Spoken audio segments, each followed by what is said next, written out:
गौतम। जब से हाथ गाड़ी लगल गे मारे लगल ताना, जब से हाथ गाड़ी लगल गे मारे लगल ताना, ओकरा नहीं पता है कि हमरे है पुलिस थाना। आगे मर्डर करके गेली हल हम जेला खाना में, एही से बगल के देर हो गेलै। 2 दिन जेल में की रहलियै दुश्मन से रह गेलै। 2 दिन जेल में की रहलियै दुश्मन से रह गेलै।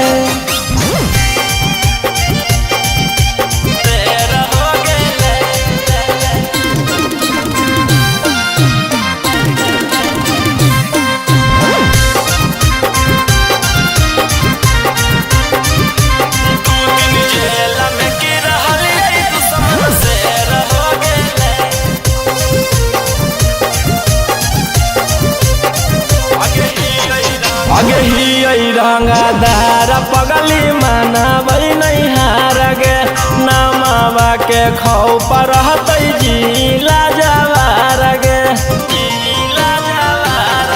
आगे ही रंगदार पगली मानबै नहीं हार गे, नामावा के खौफ रहतै जिला जवार गे।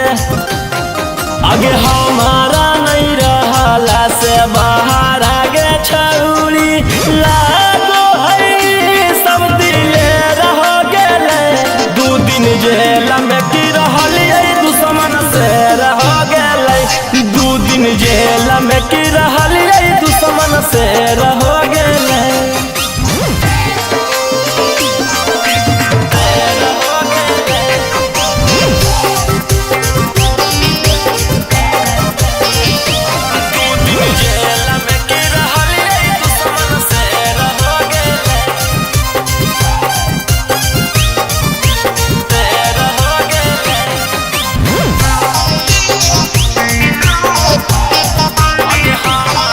आगे हमारा से टक्कर लेतै होई जैतै ना सगे, नाम हकै राजा रौशन धर के देबै धासगे, धर के देबै धासगे। आगे हमारा से टक्कर लेतै होई जैतै ना सगे, नाम हकै राजा रौशन धर के देबै धासगे। आगे तने दिनमा में रोहिया से भीड़े वाला लगो है कि पगली गे ढेर हो गेलै। 2 दिन जेल में की रहलियै दुश्मन से रह गेलै। 2 दिन जेल में की रहलियै दुश्मन से रह गेलै।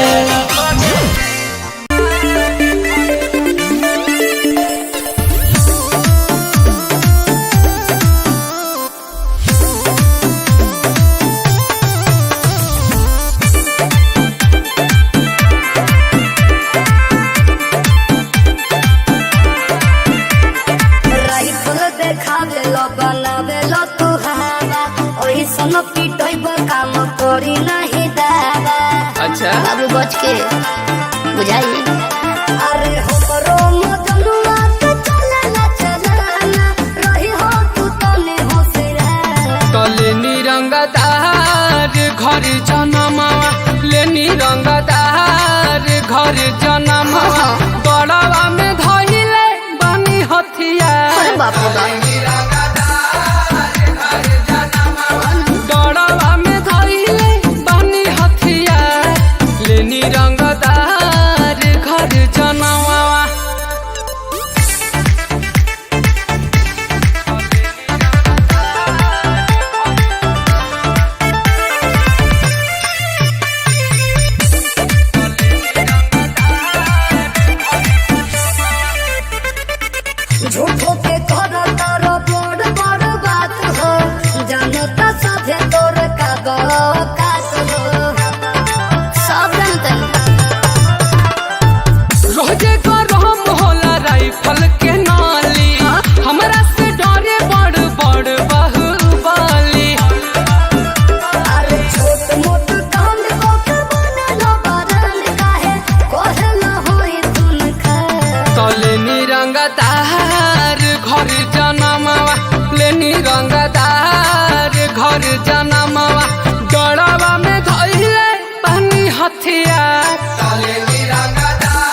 रंगदार घर जनमवा गड़वा में धइले बनी हथियार कलेनी रंगदार घर जनमवा गड़वा में धइले बनी हथियार कलेनी रंगदार घर जनमवा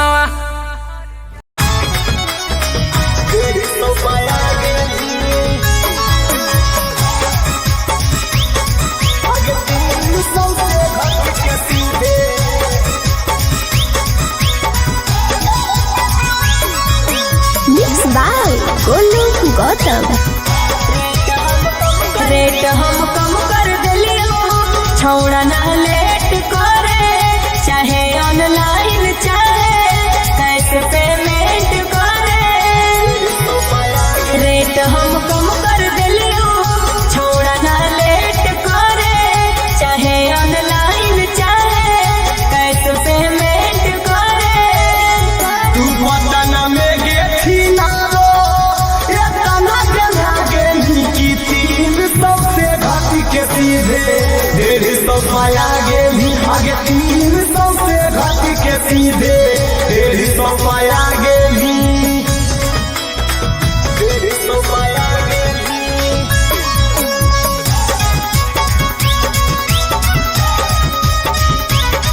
आगे 300 से घाटी के सीधे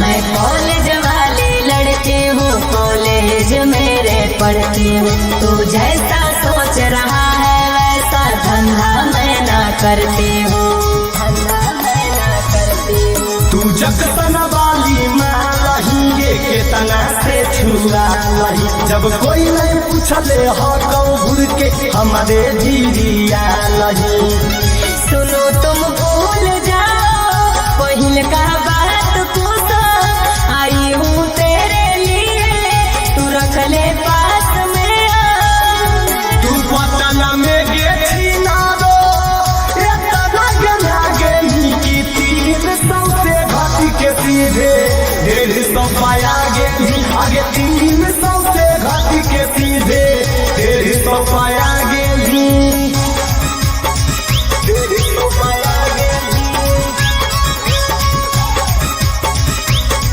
आगे 300 से घाटी के सीधे